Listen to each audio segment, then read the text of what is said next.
ನೋಡಿರ್ತಕ್ಕಂಥದ್ದು. ಆದರೂ ಕೂಡ ಎಲ್ಲ ವಿಚಾರಗಳಲ್ಲೂ ಕೂಡ ಇವ್ರದ್ದು ತಪ್ಪಿಲ್ಲ ಅಂತ ಬಂದಂಥ ಸಂದರ್ಭದಲ್ಲಿ ಯಾರೇ ಆಗಿದ್ರೂ ಕೂಡ ಅಂಥ ಘೋರ ಒಂದು ಆಪಾದನೆಯನ್ನು ಮಾಡಿ ಅದರಲ್ಲಿ ಇವರು ದೋಷಮುಕ್ತರಾದಂಥ ಸಂದರ್ಭದಲ್ಲಿ ಒಂದಿಷ್ಟಾದರೂ ಕೂಡ ವಿಷಾದವನ್ನು ವ್ಯಕ್ತಪಡಿಸಿದ್ದು ಅದನ್ನು ಒಪ್ಕೋಬೋದಾಗಿತ್ತು. ಅವರು ಗೌರವಯುತವಾಗಿರ್ತಕ್ಕಂಥ, ಸಂಸ್ಕಾರಯುತವಾಗಿರ್ತಕ್ಕಂಥ ಮತ್ತು ಸಂಸ್ಕೃತಿ ಇರ್ತಕ್ಕಂಥ ಪಕ್ಷ ಅಂತ ಹೇಳ್ಬೋದಾಗಿತ್ತು. ಆದರೆ ಡಿ ಕೆ ರವಿಯವರ ವಿಚಾರದಲ್ಲಾಗಿರ್ಬೋದು ಅಥವಾ ಗಣಪತಿಯವರ ವಿಚಾರದಲ್ಲಾಗಿ ಡಿ ಕೆ ರವಿಯವರ ಒಂದು CBI ರಿಪೋರ್ಟ್ನಲ್ಲಂತೂ ಜಾರ್ಜ್ ಅವರ ತಿಳಿದ್ರೆ ಅಪರಾಧ ಆಗಿರ್ಬೋದು ಅಥವಾ ಆರೋಪದ ಬಗ್ಗೆ ಉಲ್ಲೇಖವೇ ಇಲ್ಲ. ಅಂಥ ಒಂದು ಸಂದರ್ಭದಲ್ಲೂ ಕೂಡ ಇವತ್ತಿನ ತನಕ BJPಯವರು ಇಷ್ಟೊಂದು ಹಿಂಸೆ ಕೊಟ್ಟು ಮಾನಸಿಕವಾಗಿ ಅವರು ಬರೀ ಒಂದು ಅವರು ಅಲ್ಪಸಂಖ್ಯಾತರು ಅಂತಕ್ಕಂಥ ಕಾರಣದಿಂದಾಗಿ ಅವ್ರದ್ದು ಹೇಗಾದರೂ ತೆಗಿಬೇಕು ಅಂತ ಮಾಡಿದಂಥ ಒಂದು ಪ್ರಯತ್ನದಲ್ಲಿ ಅವರು ವಿಫಲರಾದಾಗ ಯಾವತ್ತೂ ಕೂಡ ಅವರಿಗೆ ಒಂದು ಅವರಲ್ಲಿ ಕ್ಷಮೆ ಯಾಚಿಸೋದು ಹೋಗಲಿ, ಅವರಿಗೆ ನಿಮ್ಮ ಮನಸ್ಸಿಗಾದರೂ ಬೇಸರವಾಗಿರ್ಬೋದು ಅಂತಕ್ಕಂಥ ಮಾತನ್ನು ಹೇಳಿಲ್ಲ. ನಿಜವಾಗ್ಲೂ ಕರ್ನಾಟಕ ರಾಜ್ಯದಲ್ಲಿ ಯಾರಿಗಾದರೂ ವಿಪರೀತ ಮನಸ್ಸಿಗೆ ನೋವನ್ನು ಉಂಟು ಮಾಡಿದರೆ BJPಯವರು ಅದು ಮಾಡಿರ್ತಕ್ಕಂಥದ್ದು KJ ಜಾರ್ಜ್ ಅವರಿಗೆ. ಇವರು ಎಲ್ಲ ಮಾಡಿದ್ರು ಕೂಡ ಏನೇ ಆದರೂ ಕೂಡ ಅದು ಯಾರೋ ಒಬ್ಬರು ಮಾಡಿದ್ರು, ಒತ್ತುವರಿ ಮಾಡಿದ್ರಂತೆ, ಇವರೇ ಮಾಡಿದ್ರು, ಏನೇ ತಪ್ಪಾದ ಆಯ್ತಂತೆ. ಕೆಲವೊಮ್ಮೆ ಜಾರ್ಜ್ ಅವರು ಹೇಳ್ತಾರೆ, ನಾನು ಏನಾದರೂ ತಪ್ಪು ಮಾಡಿದ್ದಿದ್ದರೆ ಇಷ್ಟು ವರ್ಷಗಳಲ್ಲಿ BJP ಸರ್ಕಾರ ಕೇಂದ್ರದಲ್ಲಿ ನನ್ನನ್ನು ಬಿಡ್ತಿದ್ರಾ, CBI ಅವರು ಬಿಡ್ತಾ ಇದ್ರಾ? ನಾನು ಒಂದೇ ಒಂದು ತಪ್ಪಿಲ್ಲ, ನಾನು ತಪ್ಪು ಮಾಡೋದಿಲ್ಲ, ನನಗೆ ತಪ್ಪು ಮಾಡುವಂಥ ಮನಸ್ಸಿಲ್ಲ, ಇರಾದೆ ಇಲ್ಲ ಅಂತಕ್ಕಂಥ ಕಾರಣದಿಂದಾಗಿ ಇವತ್ತಿನ ತನಕ ನಾನು ಉಳ್ಕೊಂಡಿರೋದು ಅಂತಕ್ಕಂಥ ಅವರು ಭಾಳಷ್ಟು ಬಾರಿ ಸ್ಪಷ್ಟವಾಗಿ ಹೇಳಿದ್ದಾರೆ. ಅವರು ಲೆಕ್ಕಪತ್ರಗಳ ವಿಚಾರದಲ್ಲೇ ಆಗಿರ್ಬೋದು, ಅವರ ಕಂಪನಿಗಳ ವಿಚಾರದಲ್ಲೇ ಆಗಿರ್ಬೋದು, ಅವರ ರಾಜಕೀಯ ನಡತೆಯಲ್ಲೇ ಆಗಿರ್ಬೋದು, ಯಾವುದರಲ್ಲೂ ಕೂಡ ಅವರು ಕಳಂಕವನ್ನು ಅಂಟಿಸ್ಕೊಳ್ಳಿಕ್ಕೆ ಇಚ್ಛೆ ಪಡೆದಂಥ ವ್ಯಕ್ತಿ. ಇಂಥ ಒಬ್ಬ ವ್ಯಕ್ತಿಯ ಬಗ್ಗೆ ನಮಗೆ ಕರ್ನಾಟಕದಲ್ಲಿ ಕಾಂಗ್ರೆಸ್ ಪಕ್ಷದಲ್ಲಿ ಮತ್ತು ಇಡೀ ದೇಶದ ರಾಜಕಾರಣದಲ್ಲಿ ಹೇಳಿದ್ರೆ ಕಾಂಗ್ರೆಸ್ ಪಕ್ಷದಲ್ಲಿ ಅವ್ರ ಬಗ್ಗೆ ಗೌರವ ಇದೆ.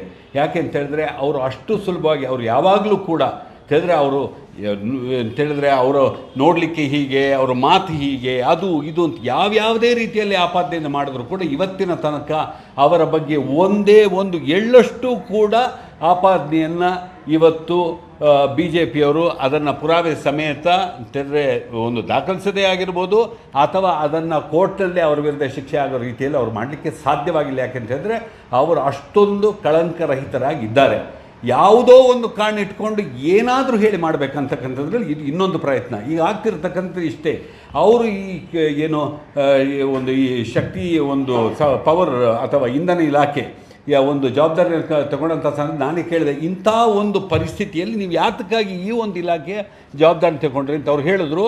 ನನ್ನ ಪಕ್ಷಕ್ಕೆ ಮತ್ತು ಮುಖ್ಯಮಂತ್ರಿಗಳಿಗೆ ನನ್ನ ಬಗ್ಗೆ ವಿಶ್ವಾಸ ಇದೆ, ಹೇಳಿದ್ರೆ ಅವರು ಒಂದು ಉದ್ಯಮಪತಿಗಳಾಗಿರ್ತಕ್ಕಂಥ ಕಾರಣ ಚೆನ್ನಾಗಿ ನಡೆಸ್ತಾರೆ ಅಂತ. ನಿಮಗೇ ಗೊತ್ತಿರ್ಬೋದು, 2 ವರ್ಷಗಳಲ್ಲಿ ಈ ಪವರ್ಗೆ ಸಂಬಂಧಪಟ್ಟಂಥ ಯಾವುದೇ ಸಮಸ್ಯೆಗಳು ಎದುರಾಗಿಲ್ಲ.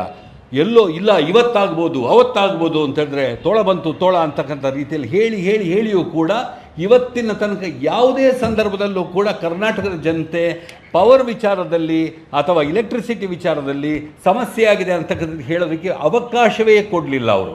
ಆದ್ದರಿಂದ ಹೇಗಾದರೂ ಮಾಡಿ ಒಂದು ಮಾಡಬೇಕು ಅಂತ ಹೇಳಿದ್ರೆ ಈಗ ಇದೊಂದು ಸ್ಮಾರ್ಟ್ ಮೀಟರ್ ವಿಚಾರದಲ್ಲಿ ಹೇಳಿದ್ರೆ ಎಲ್ಲ ಸರಿಯಾಗಿದೆ.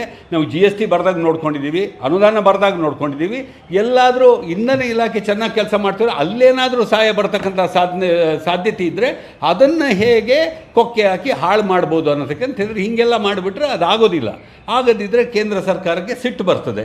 ಅದು ಏನಾದರೂ ಕ್ರಮವನ್ನು ಕೈಗೊಂಡು ಅದಕ್ಕೇನಾದರೂ ಇವರು ಸರಿಯಾಗಿ ನಡೆಸ್ಕೊಂಡು ಹೋಗ್ತಿರ್ತಕ್ಕಂಥ ಇಲಾಖೆಗೆ ಏನಾದರೂ ತೊಡಕನ್ನು ಉಂಟು ಮಾಡೋಣ ಅಂತಕ್ಕಂಥ ಕಾರಣದಿಂದಾಗಿ ಇದು ಮಾಡ್ತಿರೋದು ಅಂತ ಸ್ಪಷ್ಟವಾಗಿ ಕಾಣ್ತಿರ್ತಕ್ಕಂಥದ್ದು. BJP ಒಂದು ಇವರು ಹೇಳ್ದಂಗೆ ಸುಳ್ಳು ಮೆನದೇವರು ಅದು ಬೇರೆ. ಆದರೆ ಯಾವ ರೀತಿಯಲ್ಲಿ ಹೇಳ್ತಾರೆ ಅಂತ ಹೇಳಿದ್ರೆ ಅವರು ಹೇಳುವಂಥ ಸಂದರ್ಭದಲ್ಲಿ ಜಾರ್ಜ್ ಅವರಿಗೆ ಕೆಲವೊಮ್ಮೆ ಅವರಿಗೆ ಅನುಮಾನ ಬಂದುಬಿಡ್ಬೋದು, ಅವರ ಬಗ್ಗೆನೇ ನಾನೇ ಮಾಡಿಬಿಟ್ಟಿರ್ಬೋದಾ ಏನಾದರೂ, ಇಷ್ಟೊಂದು ಸತ್ಯ ಅಂತಕ್ಕಂಥ ರೀತಿಯಲ್ಲಿ ಹೇಳ್ತಾರೆ ಅಂತ. ಪಾಪ ಮೊನ್ನೆ ಅವ್ರಿಗೆ ಅದಕ್ಕೆಲ್ಲ ವಿಶ್ಲೇಷಣೆ ಮಾಡ್ತಾರೆ, ಅವರು ಅದಕ್ಕೆ ಸಮಜಾಯಿಷಿ ನೀಡ್ತಾರೆ, ಅವರು ಅದನ್ನು ವಿವರಣೆ ಮಾಡಿಕೊಡ್ತಾರೆ. ಅವಶ್ಯಕತೆ ಇಲ್ಲ. ತಪ್ಪು ಮಾಡದವನಿಗೆ ತಪ್ಪಿತಸ್ಥನ ಸ್ಥಾನದಲ್ಲಿ ನಿಲ್ಲಿಸ್ತಕ್ಕಂಥ ಒಂದು ಈ BJPಯ ಒಂದು ಚಾಳಿ ಆಗಿರ್ಬೋದು, ಅದೊಂದು ಕಲೆ ಆಗಿರ್ಬೋದು. ಅದನ್ನು ನೋಡಿದಾಗ ಜಾರ್ಜ್ ಅವರ ಮೇಲೆ ವೈಯಕ್ತಿಕವಾಗಿರ್ತಕ್ಕಂಥ ದ್ವೇಷವನ್ನು ಸಾಧಿಸ್ತಿರ್ತಕ್ಕಂಥದ್ದು ಮತ್ತು ಕರ್ನಾಟಕದ ಗ್ಯಾರಂಟಿ ಬಗ್ಗೆ ವಿಪರೀತ ಹೊಟ್ಟೆಗಿಚ್ಚಿರ್ತಕ್ಕಂಥದ್ದು ಕಂಡು ಬರುತ್ತೆ. ಇಡೀ ಪುರಿಯವರು ಅಂತಂದರೆ ರಿನ್ಯೂವೇಬಲ್ ಎನರ್ಜಿ ಮಿನಿಸ್ಟರ್ ಹೋಗ್ಕೊಂಡು ಪಂಜಾಬ್ನಲ್ಲಿ ಎಲ್ಲೋ ಕರ್ನಾಟಕದ ಗ್ಯಾರಂಟಿಗಳ ಬಗ್ಗೆ ಮಾತಾಡಿದ್ದಾರೆ. ಭಾಳ ಒಳ್ಳೆಯ ಕಾರ್ಯಕ್ರಮ.